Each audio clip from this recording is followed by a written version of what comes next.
Big tech just dropped their earnings and the market is reacting in a big way. I'm going to be breaking down exactly what happened as well as grading their income statements. I'm also going to be breaking down what happened in general with the stock market last week and what you should expect next week. And I'm going to give you an update on my $100,000 challenge, week 48. Let's get into it. Thank you everyone for joining me on the weekly stock update. This week, I'm going to be breaking down all the huge tech earnings that happened. I'm going to give you a stock market update, and then I'm going to be going over my $100,000 challenge. It's week 48. So let's get into it. If you can, please give a like and subscribe. I really do appreciate it. First thing we're going to do is go over the tech earnings. Now, this is the stocks. As you can see right here, this is the NASDAQ. Google, Apple, and Amazon, since they announced their earnings, have now outperformed the NASDAQ. Whereas in Microsoft and Meta have clearly underperformed. I mean, Meta is almost down negative 10% in the last week. So let's go over why. Now, they all released their earnings, and we have Alphabet, Google, emerged as the week's standout winner. They had at about 110 billion in revenue and $5.11 in EPS, beating estimates. There was a massive demand for Google Cloud and AI services, which was great, right? Amazon, they had 181 billion, 17% growth, EPS of 278, significantly surpassing expected 164. And then the AWS growth accelerated to 28%, its fastest in 15 quarters. Apple also posted, they did 144 billion with an EPS of 284, beating consensus estimates. The iPhone revenue hit an all-time high at 85 billion. So that's, again, these are the three stocks that were above the NASDAQ, right, for the week. Now, Microsoft, they hit 83 billion and then $4.27 in EPS, and then they topped the estimates. But the forecast of 190 billion in 2026 capital expenditure raised margin concerns. So again, CapEx is still the story. Same thing with Meta. They did a 56 billion in revenue, $10 in EPS, which surpassed estimates. But the stock dropped after management significantly raised its capital. Oh my God, what's going on? Capital expenditures. Oh, CapEx. That was crazy. So, yeah. Let's break down their income statements. Apple, I give a A, mainly because their total net sales went up 16%, net income was up 17%, and their EPS was up 20%. But the research and development was up 33%, total operating and expenses was up 21%. Research and development, though, even though it's 33%, that's something we want from Apple. People have been saying that Apple's not really innovating fast enough. So the fact that they're putting a lot into their R&D is good. So that's why I didn't give them an A+.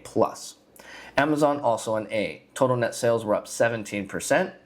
The technology and infrastructure went up 29%, and other operating expenses went up 45%, and interest expense went up 48%.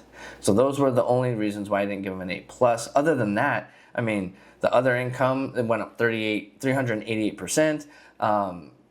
But really, the net income went up 103%, and the EPS went up 75%.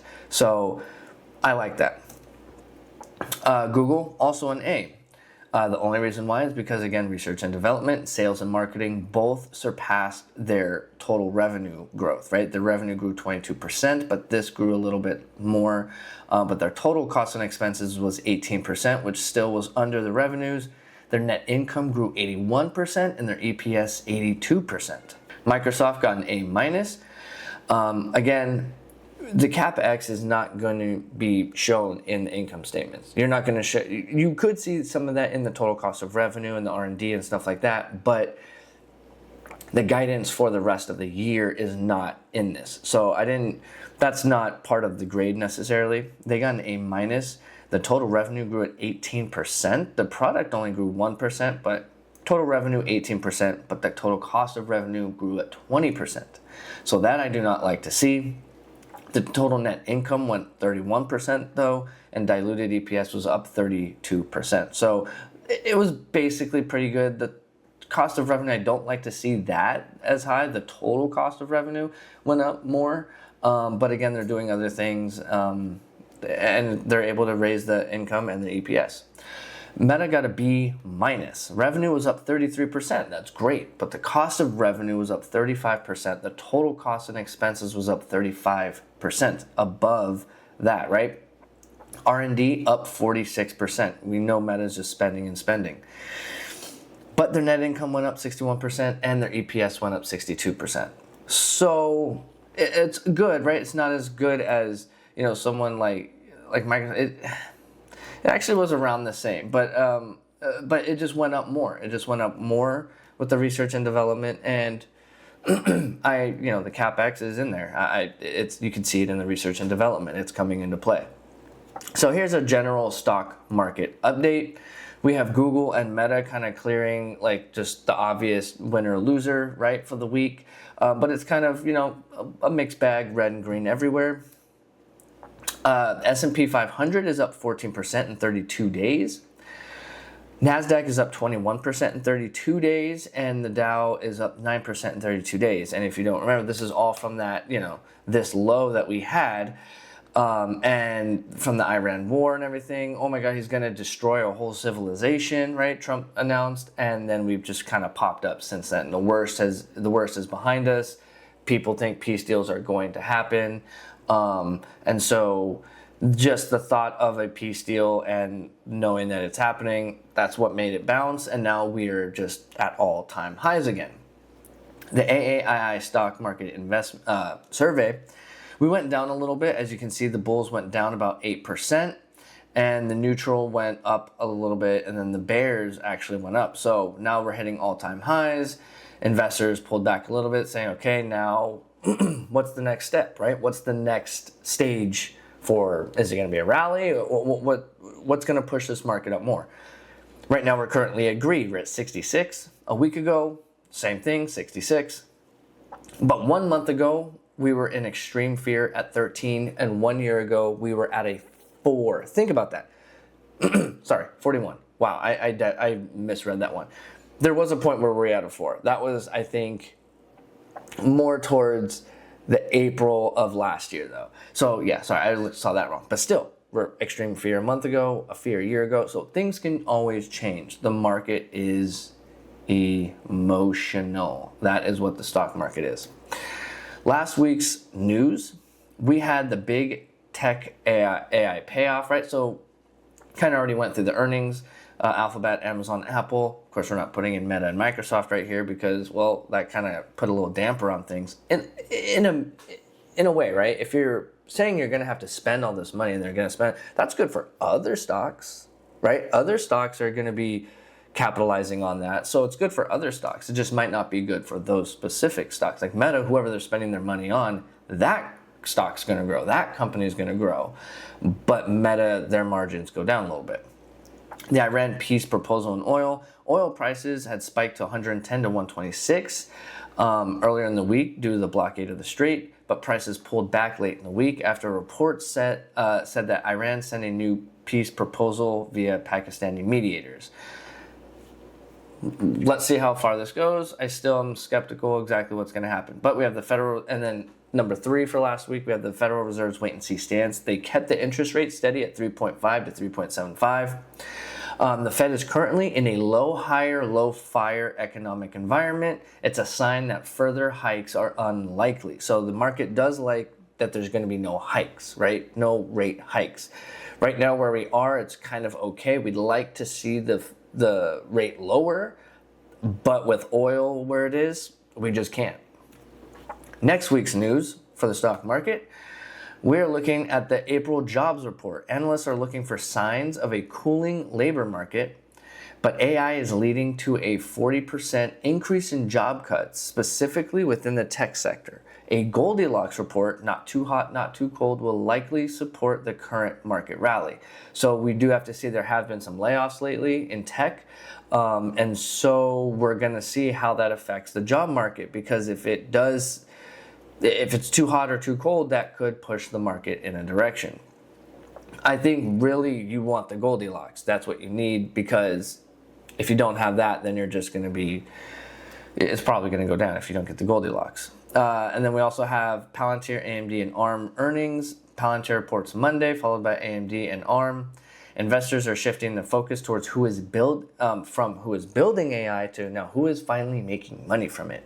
Any sign of a slowdown in chip orders could trigger a sharp pullback in the NASDAQ. So eventually that's going to happen. So at some point we're going to reach a point where it's like we don't need to order so many chips anymore, right? I would have to assume we're not just going to keep growing at this rate.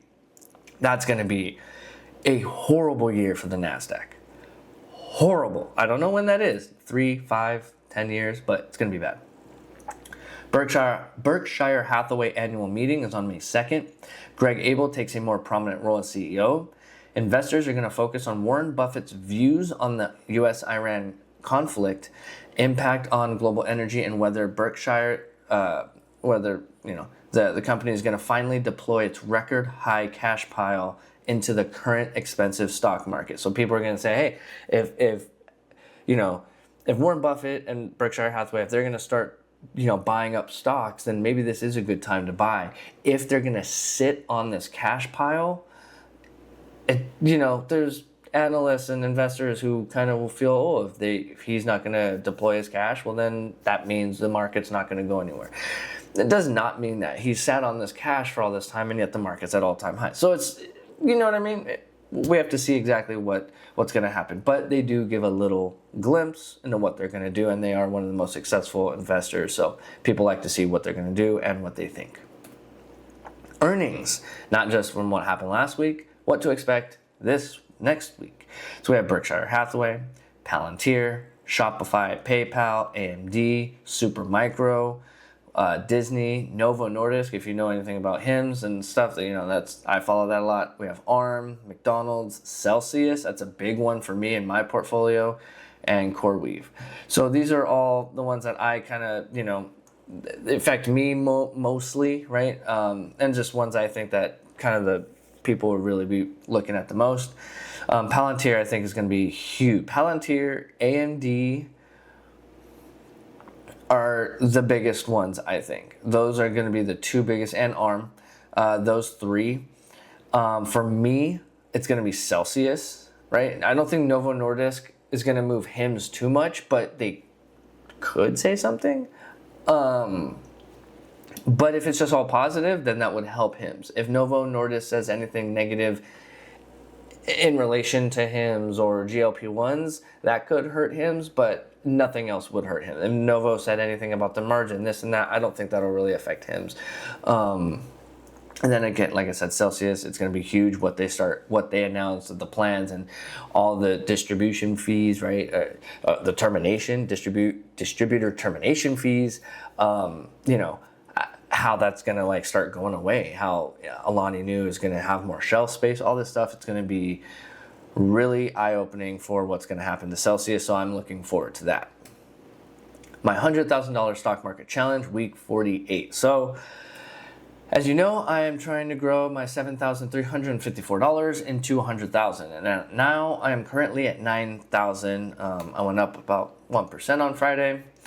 So as you can see, week 48, I'm at $9,000, but my goal was to be at $11,300. I was down about 2% for the week. I'm down around 20% versus my goal. And June 2nd, since I started this challenge, I'm up 23%. But if I'm excluding my $50 deposits, I am actually down 15%. Oops, I forgot to change this date. The thing about this that's going to be, it's interesting, this challenge that I'm doing, I started in June, and when I started it, I didn't start from zero, and I had already had positions built, I had already had this portfolio going, but then I said, I want to have more accountability. I want to put myself more, just out there and really do a challenge. And I wasn't doing this exact thing. I wasn't doing $50 deposits, and I wasn't doing everything I'm doing with this portfolio, but I had already had a portfolio built. So when I started the challenge, I had HIMS. HIMS was at 52. My average was in the 20s. So I had significantly, had gains on HIMS. But now HIMS is in the 20s again. So I'm still profitable on HIMS. I'm still up, and I believe I'm going to be up significantly in the next year or two. The problem is when I started the challenge, it was at a high and it went down from there. So, and it was my biggest holding, right? Celsius, same thing, has not done a lot in the last year. So those two holdings themselves, the only thing that I've had that's held my portfolio together is TQQQ, which is a 3x of the NASDAQ, of the index, right? So that's what's really held my portfolio down. Once Celsius and HIMS go on their run, my portfolio is going to be banging. It's going to be great. Once the SaaS company, because now I started buying Salesforce and some Adobe, if those things can at all start going on a run again after their big fall, like that's great. Nike went down really bad for me, sold some of that. Nike's just done horrible for me. I still feel very confident that I'm going to reach $100,000 within, my goal is 10 years. It may seem like a long time. 1 year is almost passed. I'm almost 10% through the challenge already, right? So I feel confident. I feel good. And yeah, so that's basically what my goals are for this challenge. I recently bought some Oddity. I bought 2 shares of Oddity, 1 share of Celsius, and a fraction of Salesforce. I bought $50 of Salesforce. So in total, after my $50 deposit that I made in the week, I spent $64 more than I invested into it. So this is my whole portfolio as of now. As you can see right here, TQQQ takes up most of the weight and a lot of the value, and it's up 200%, right? So this also, when the market was down a lot, when we just went through this correction, my portfolio looked horrible. And then, of course, now that we're all-time highs, TQQ just comes back for me, and it's amazing. But this does also, the 3 out of my 4, I have TQQQ, HIMS, and Celsius. Those are my top 3 out of the 4, right? Besides Meta, are very volatile. They move big, and they've had heavy swings. Celsius used to be at 100 and went all the way down to 22, I think. HIMS used to be at 70 and went all the way down to 14. TQQQ is 3x the index. Wherever the NASDAQ goes, this thing's going 3 times that.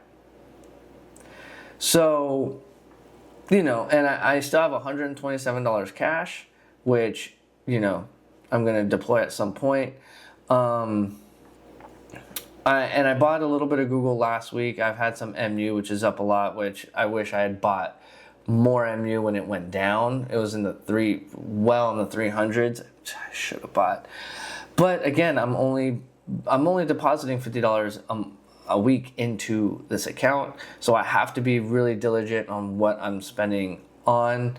And at that time, I think I was buying more HIMS. I bought a little bit more Celsius. Those are the companies I really felt more comfortable and confident in. Salesforce, MU, I do feel confident in. It's just, I don't know how much I really want to get into that. It's a position I might end up selling with such a little percentage, right? So anyway, thank you for watching. I really appreciate anybody who's still sticking around. Please give a like and subscribe if you're still here.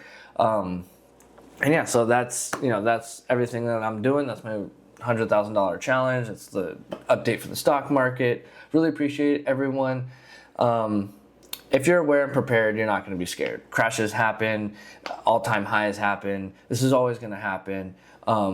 If you're an individual stock picker where you can just pick any stock, really, you can find the ones where it's a weak stock but a strong company. That's always going to happen. It doesn't. Right now we're at all-time highs, and there are some strong companies that have some weak stocks. So no matter what the market is, you can always find deals out there. So if you're aware and prepared, you won't be scared because you'll be deploying cash and you'll be fine in the long run. So thank you for watching, and never forget to earn it, save it, invest it, buy low, sell high. I want assets, not liabilities, and you can count on compounded interest.